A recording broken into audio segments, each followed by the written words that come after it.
Ano dito sa suba sa dagat.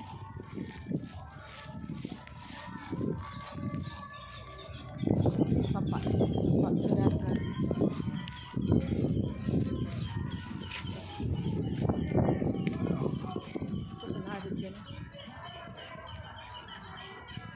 Tinaw kayo sa pa.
Mga langgam siguro gikan po siya sa bird sanctuary.